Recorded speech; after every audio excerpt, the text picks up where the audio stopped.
और द्रविड़ देश में, ये दक्षिण भारत की बात है, मद्रास क्षेत्र की बात, तप कर रहे थे। एक दिन आप मध्याह्न संध्या के निमित्त कृतमाला में पधारे और मध्याह्न संध्या में एक ही अर्घ सूर्य को दिया जाता है। आपने जैसे ही अंजलि में जल लिया, एक मछली आ गई अंजलि में, तो आपने उस जल को छोड़ दिया। जैसे ही जल को छोड़ा, वो मछली बोली कि महाराज आप बड़े दयालु हैं, यहाँ जल जीवों का संविधान आपको पता नहीं है, यहाँ बड़ी मछलियाँ छोटी मछलियों को निगल जाती हैं, मैं बहुत भयभीत हूँ। प्रथु देहि पदम मह्यम यत्वा हम शरणं गता, यहाँ गता नहीं है, गता है। आप हमें अभय पद दीजिए, मैं आपकी शरण में आई हूँ।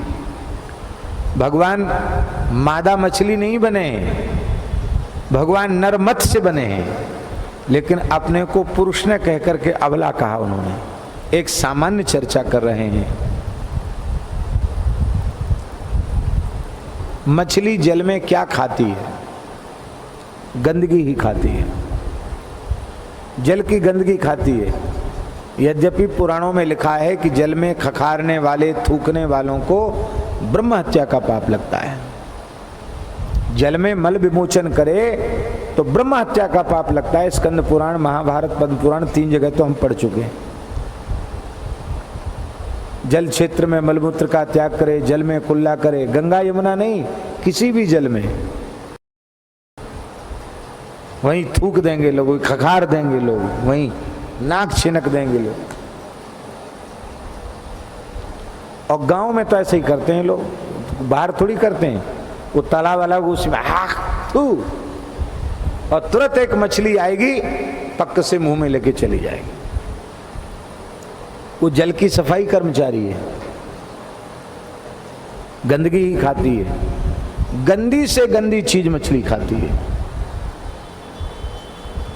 इसलिए मछली खाने वाले ने सब मांस खा लिए, ऐसी एक कहावत प्रसिद्ध है। हमको एक ब्रजवासी ने इतना फटकारा, हैदराबाद गए थे, इतना फटकारा, बोले बुद्धू हो बुद्धू, बाबा कछु न आवे तो कोरी कथा बाँचबो जाने। हमने कही भाई आप बड़े नाराज हो रहे हो। क्यों नाराज हो? महाराज जी के पास आता था वो ब्रजवासी, तो ब्रजवासी प्रेम ज्यादा होता तो ऐसे ही बोलते हैं। खूब खरी खोटी सुनाई उसने हमको।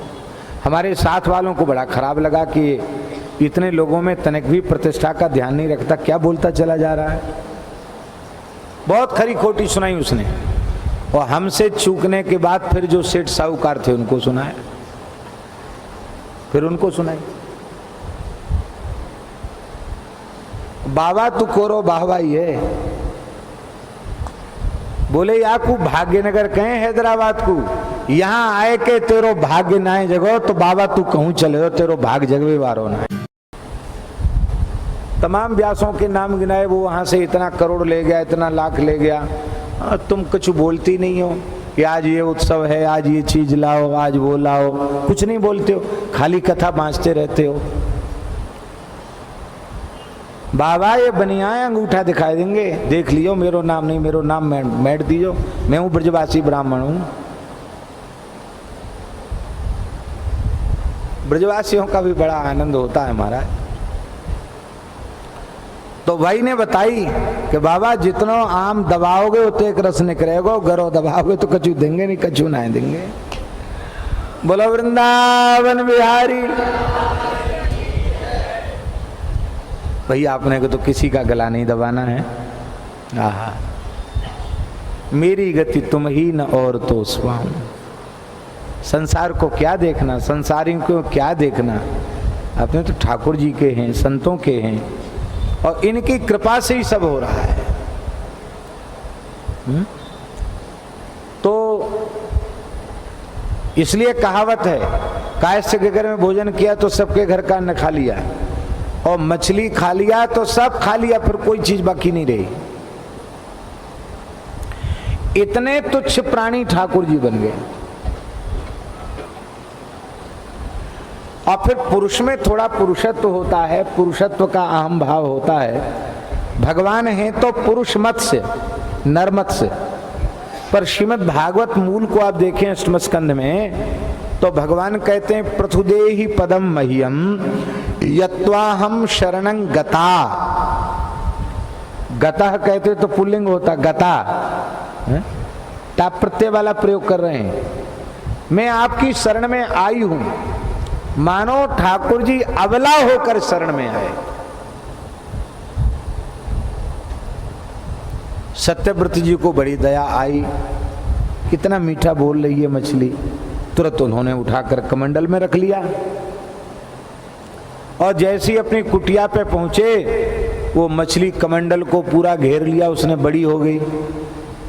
बोले महाराज पृथुदेहि पदम मह्यम, हमको पृथु पद दो, बड़ा पद दो, अच्छी जगह विस्तृत स्थान प्रदान करो। तब उन्होंने उदंचन में रखा, एक भगोना में रखा। थोड़ी देर बाद बोले महाराज मैं तो इसमें बनी नहीं रही हूं। तब आपने और बड़े पात्र में रखा।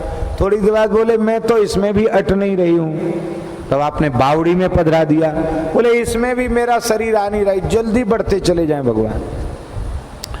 अंत में नदी में, सरोवर में, फिर सरोवर से नदी में, और नदी से जब समुद्र में भगवान को पधराया तो 1,00,000 योजन लंबे चौड़े भगवान हो गए।